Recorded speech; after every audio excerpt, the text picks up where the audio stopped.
How good was Michael Jackson actually? Let's check it out. When Michael Jackson performed, the world stopped. Stadiums overflowed. Fans fainted at the sound of his voice. Thriller alone outsold everybody. And his influence, you can hear it on every pop star who's ever touched the stage since. But Michael wasn't perfect.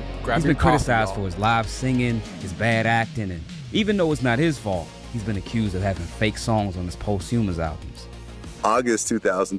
He's been criticized for his live singing, his bad acting, and even though it's not his fault, he's been accused of having fake songs on his posthumous albums.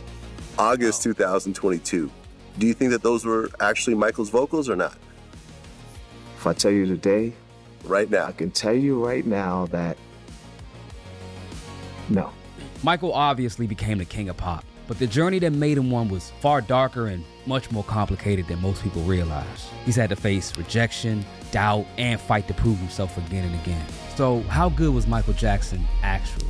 In 1968, a little kid from Gary, Indiana walked into Motown Records. He outsang grown.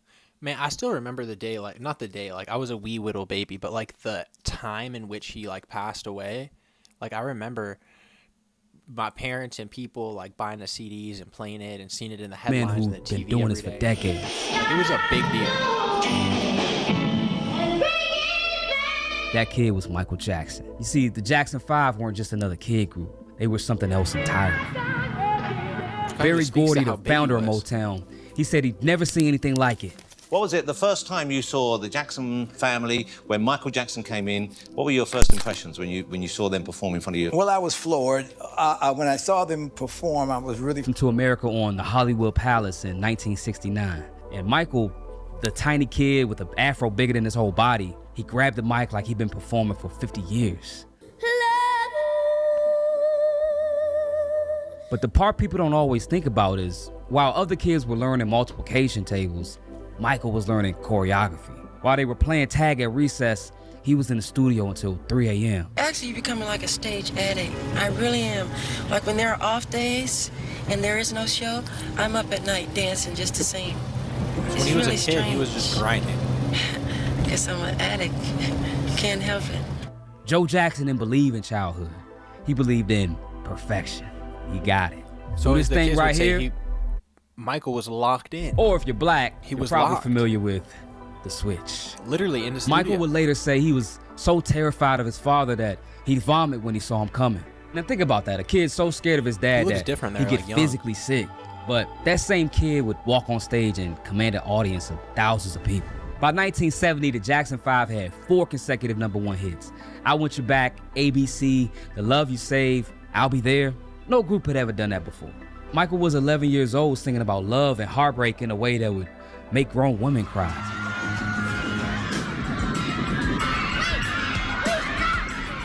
But the thing is, it gets complicated because that success came with a price. Every interview, every photo shoot, Berry Gordy's team would remind him, you're not children, you're professionals. Michael couldn't make friends his own age. He couldn't go to school He didn't have a dances. childhood? He couldn't even hardly They took go it from outside him? without causing a riot. He later talked about staring.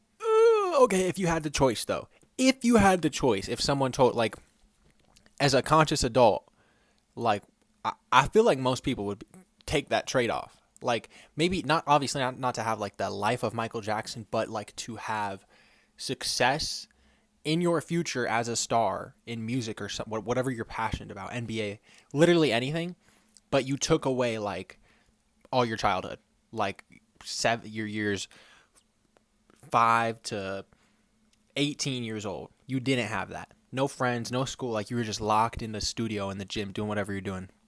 But you became a millionaire and the best ever. Out hotel windows, watching kids play in the park, just watching. Michael just wanted to be normal. But the thing is, he wasn't normal. I don't know. He was talented, but not just talented, he was absolutely obsessed with music. So who did you start listening to I think so. to get your kind of singing style? James Brown. I said James Brown and Sammy Davis Jr. because I like the kind of things they do, like fast music. What did you borrow from them? Well, I do most of his dancing on stage, and I just like the way Sammy sings. And the music was incredible, but behind every perfect performance, there was a child who had been hit for missing a step. Behind every smile, it was a kid who didn't know what it was to just be a kid. By 1979, Michael was 21. Wait, so they were and super desperate tough to on prove him? something. The Jackson 5 had left Motown and became the Jacksons. But Michael, he wanted more. He needed more. My name is James Phillips. I'd like to know, first of all, how do you feel being up there alone, and are you gonna make appearances by yourself? No, I'm just doing this because these are solo songs for my album, and they put them on the Jackson 5 album. The man who'd worked with everyone from Frank Sinatra to Count Basie. When Quincy agreed to produce Michael's solo album, people thought it was weird. A jazz legend working with a former child star to make pop and disco music. But it was a match made in heaven. Quincy and Mike, they also worked together on the movie The Wiz, and a year later, they dropped off the wall.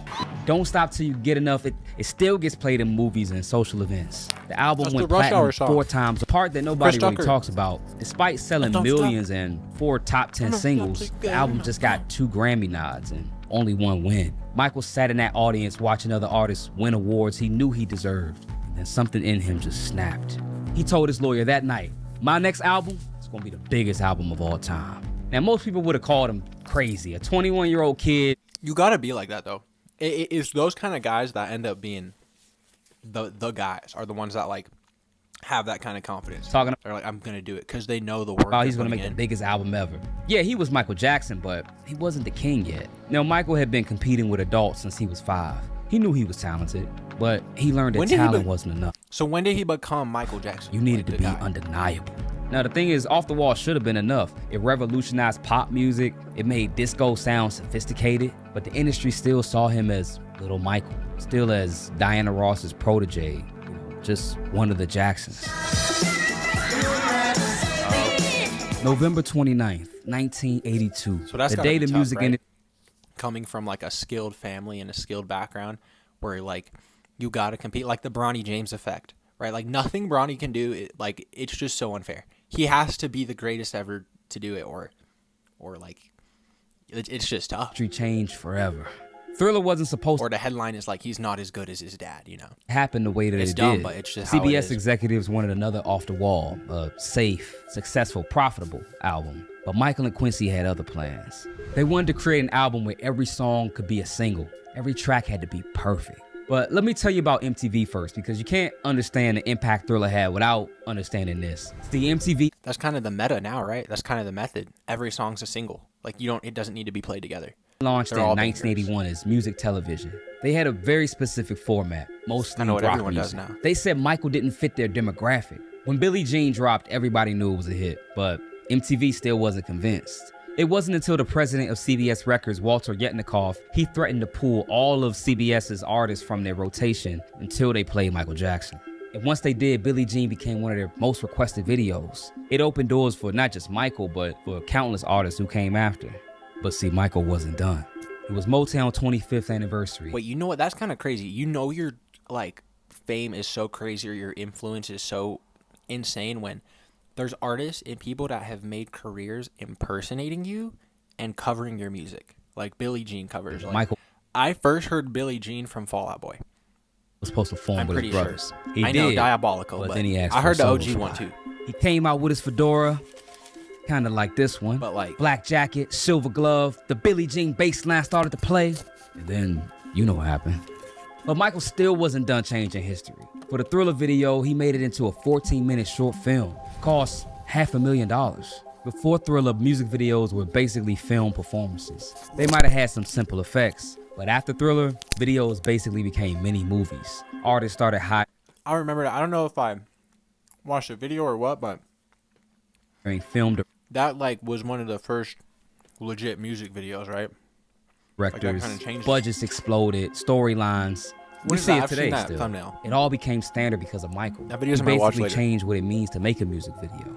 Now, Thriller the album, I mean, it damn near destroyed every record that ever existed. Best-selling album of 1983, of 1984, of all time. We're talking 70 million copies, 7 singles in the top 10, 8 Grammys in one night. But success is You know what? complicated. Those numbers are crazy for back in the day. Like Because imagine now I guess you can't do everybody that, but- wanted to. like you didn't have social media. You know what I mean? Like that's a big. Oh my god, that helps so much. Like you could just put your music out there to millions of people. Like he sold millions of copies, Michael like Jackson. not streams. Like they didn't have The streams. Pepsi commercial They didn't have streams. That wasn't a thing, right? It was sales. It was hard copy sales. that went wrong, his hair caught on fire Right? Or maybe like radio streams, radio plays. I don't know. during a pyrotechnic malfunction. But that probably doesn't count. That's when the It's not painkillers like- started. Then he got backlash for his pop success. Black radio stations started saying he abandoned his community, and rock critics says he was too commercial. People who ignored him during Off the Wall now saying he's overexposed. And all of this was just the start of what would eventually become his Achilles heel, the media. Now, fast forward, Michael has spent 3 years preparing for a follow-up album. I mean, the pressure of following Thriller must have been crazy. I mean, imagine trying to follow up the Bible. Bro, why is there like two shots of this guy in the video? You right next. Like either put yourself in there or don't. Bad was the answer. 5 #1 singles from one album. The Bad Tour became the highest grossing tour in history. But there was another conversation It's happening. got the Graham Stefan back. Prince. That's my guy. That's my guy. See, while Michael was breaking sales That's my records, boy. Prince was breaking musical boundaries. Purple Rain, Sign of the Times. Critics loved to pit them against each other. Michael was pop. Prince was art. Michael could dance, but Prince could play multiple instruments. Michael actually Drake, Kanye. wanted to collab with Drake is rap, Kanye is art, right? When you talk about the greatest rappers and stuff, Kanye is never in that combo because people kind of just put him to the side. Like, Prince. it's art. He reached out for him It's more to musical. do a It's- duet on Bad. But when Prince heard the song, he heard the first line and he wasn't quite down for that. The first line of that song is "Your butt is mine." Your butt is mine. Now I said, who gonna sing that to whom? Cause you sure ain't singing it to me, and I sure ain't singing it to you. So right there we butt is got, mine. right there we got a problem. So the rivalry Wait, I've low-key never heard Prince talk You sure with ain't that. singing it to me, I did not know he sounded like that. I thought he sounded like this. and I sure ain't singing it to you. So right there we got, right there we got a problem. Aura. So the rivalry, it wasn't real. Not really. They respected each other. But the media always needs a story. And unfortunately, Michael became a prime target for that. The media discovered they could sell more magazines by calling him Wacko Jacko than by celebrating his music. Every weird thing he did became a headline. Wacko He bought Jacko? a chimp, front page news. He slept in a hyperbaric I heard about that story. chamber. He didn't, but who cares about the truth? Headlines for weeks. And then they got their biggest story yet. I have a skin disorder that destroys the pigmentation of the skin. It's something that I cannot. No freaking way. No way. They brainwashed me. It was his skin pigmentation. I heard he bleached his skin because he didn't want to be black. Help.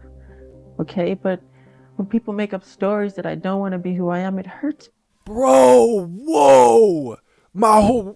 So they lied to me. Dude, I got clickbaited. That's literally what it is. It's clickbait. Should I clickbait this video? Something crazy?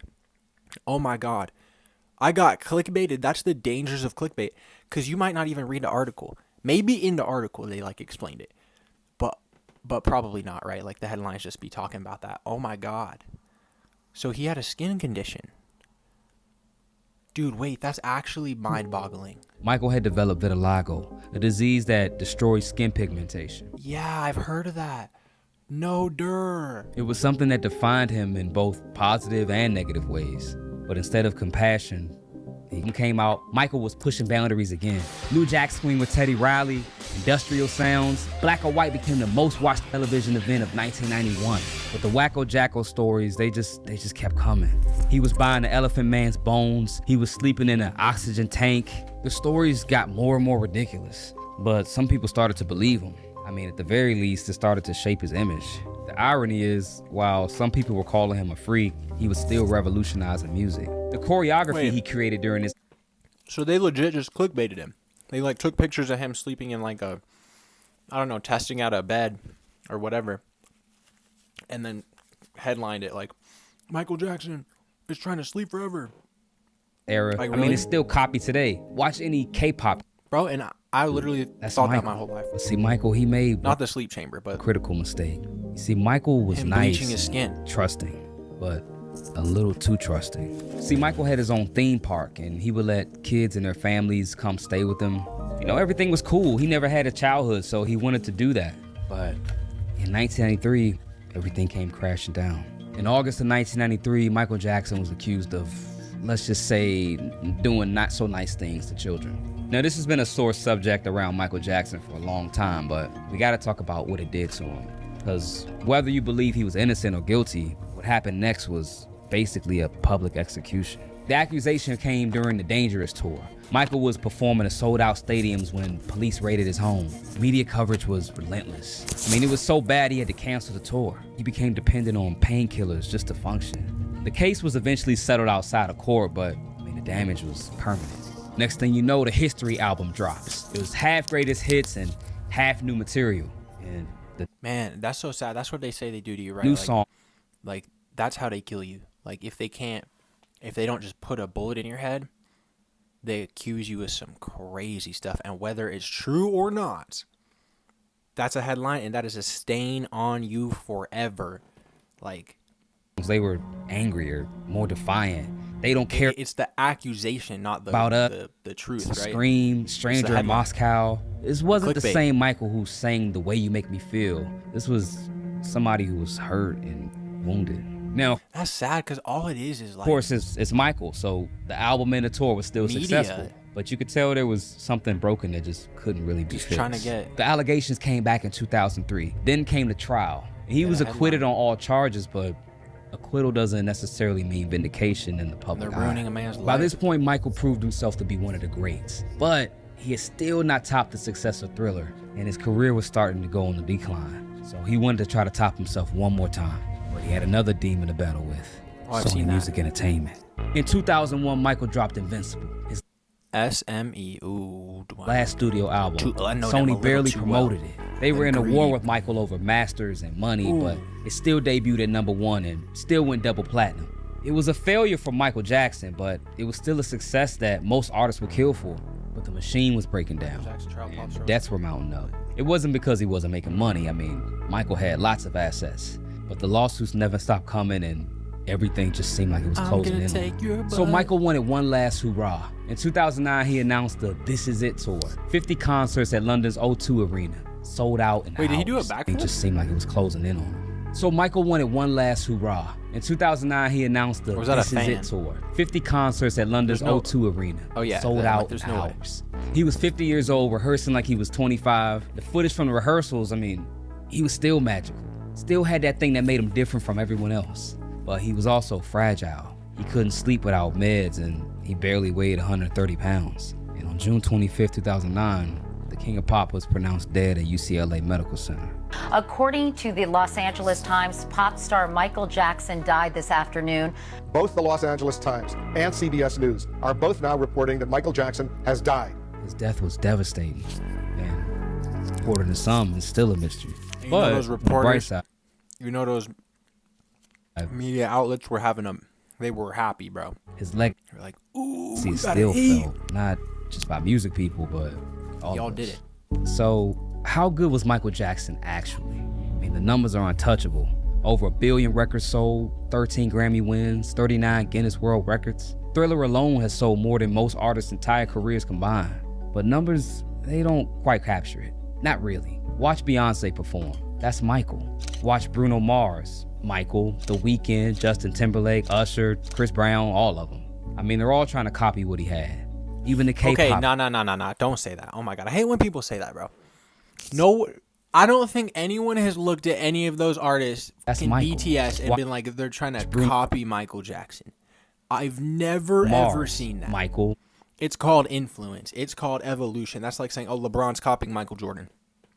That's like saying Shea Gilgeous-Alexander's copying Kobe Bryant. Like, bro, like, no, they take influence. It's called influence and evolution. And I like what he did, and it inspired me to start doing something. That's like saying a lot of people on YouTube are copying Mr. Beast. But, like, there's a lot of good channels out there that are taking a lot of inspiration from him, thumbnails and ideas and certain things, and twisting it completely and making something very new and exciting and creative. And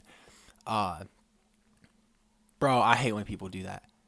Like The no one's Weeknd, copying Justin anybody. Timberlake, Usher, Chris Brown, all of them. I mean, they're all trying to copy what he had. Even the K-pop groups, BTS, they're walking through doors that Michael opened. He changed what it meant. Low-key, the K-pop guys do look like be a they be dressing like pop Mike and star. stuff. Before Michael, pop stars, they sang songs, but after, I mean, they created whole worlds around their albums and different eras. Yeah, but it's because no one had music videos. No one had the lore. Like, he just started. Music videos weren't just promotional. Copy is a crazy word. That's a clickbait headlining kind They of. became art. He changed the game for concerts. I mean, he even changed the whole changed the landscape of MTV. He A Steph black Curry kid did. from Gary, Indiana became the biggest star on the planet. He made music that transcended language, race, Right, that's like saying anybody that shoots a 3-pointer in the NBA is copying Steph Curry. Like, culture, everything. Was he perfect?